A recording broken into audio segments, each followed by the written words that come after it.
Hi everyone, thanks for watching. My name is Jeff. We're doing some plaster gauze bandage sculptures, one of our most popular kits. Yeah, so let's get started. I have some plaster gauze bandages. The ones that we have are pharmaceutical grade. They are a cheesecloth with a plaster of Paris essentially as a powder. You dip it in cold water, you wipe it off the side, and then before you know it, you have this gooey cloth that you can then put into a sculpture and it dries rock hard. I like to work with an armature first. Sometimes people use plastic masks, and then they can do great regular masks like this. Okay, something like that one. Or, funny enough, most of the masks I have are half finished as my examples.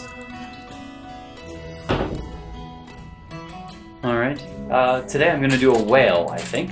Probably like a humpback whale. So tinfoil is a really good armature. Take it, you crumple it up.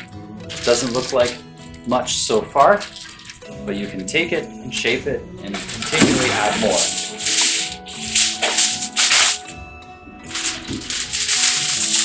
So when you add your next piece, you wrap it around like that.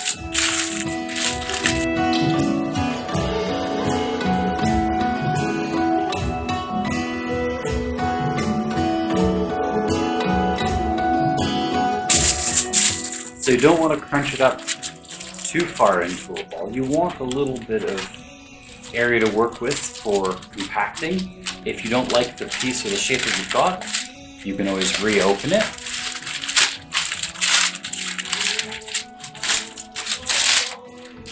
So that wasn't the shape that I wanted, so now I crumple it into the shape that I do. And I just look at it and go, okay, I think the tail would be good down at that end. Excellent. That's going to be where my tail goes. So I'm going to enlarge this area a bit more. And then I can start putting on my plaster gauze bandages.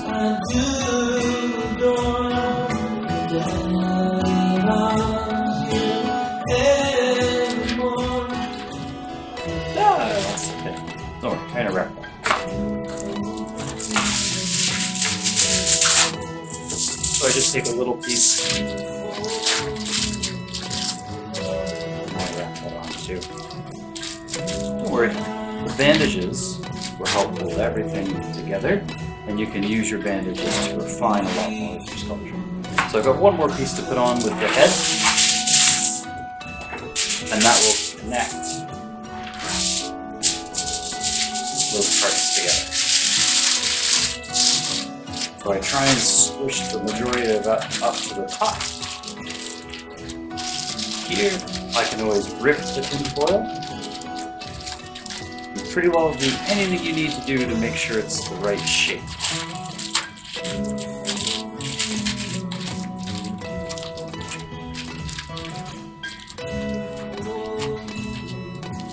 There we go. So here, bring my bowl into view. I'm going to dip the strip into the water. I wipe it off the side so everything doesn't get too wet. I lay it on my surface and I smooth out all of the funny bumps that I see in the texture of the cheesecloth. That makes for a much stronger sculpture. It'll be smoother and the pieces will join together better. Lots of good reasons to smooth out your piece. If you're a younger student, more than likely that's the part you're going to neglect. Smooth it out and keep working.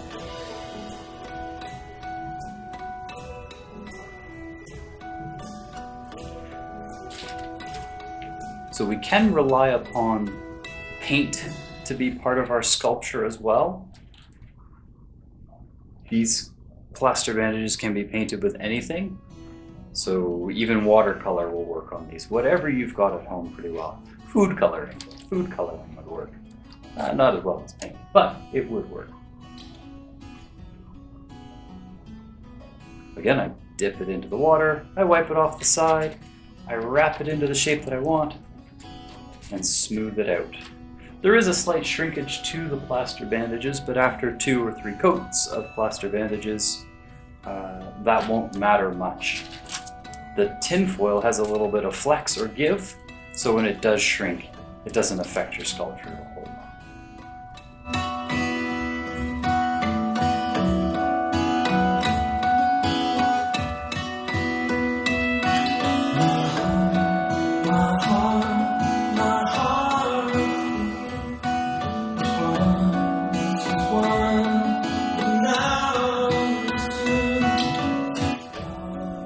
So folks, this has been under 1 roll so far. Give you an idea how far this stuff goes. You can find craft versions of this stuff. They're not nearly as good. I find the main difference is if it starts to dry, it doesn't stick to the other plaster bandages, which means you either have to work really quick and are very good at smoothing them out, or you have to wrap the pieces really, really well to make sure that they sort of dry and shrink together rather than sticking together like these ones do. Well, unfortunately, a lot of time you get what you pay for in this sort of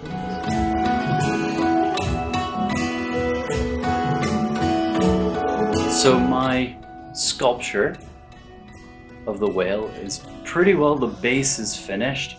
But this is where I can take other pieces and do a little more of the sculpting. So for example, I can take a piece, dip it in the water, wipe it off, crumple it up into a ball, and start putting eyeballs on it.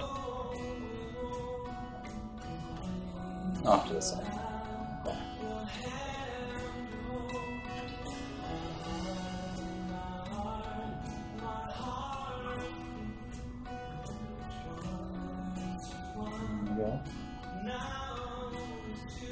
Now, one of my daughter's favorite books is The Snail and the Whale. So, I've got myself my whale, and I'm going to do the snail on the tail of the great big blue humpback whale. So right now, I'm rolling this up and getting my snail shape. It's a little too watery, so I actually dip it in the water to wash some of it off. And that's where my snail is going to be. There we go.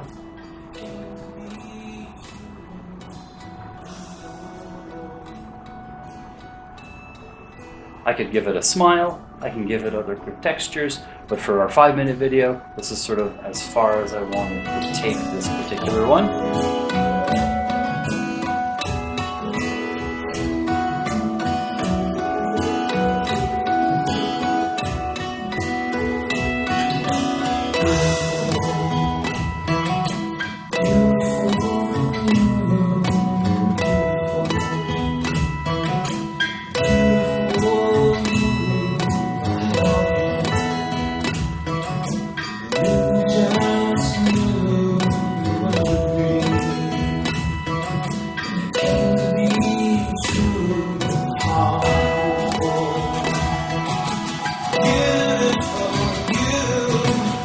So this one here is a wire sculpture of a flower.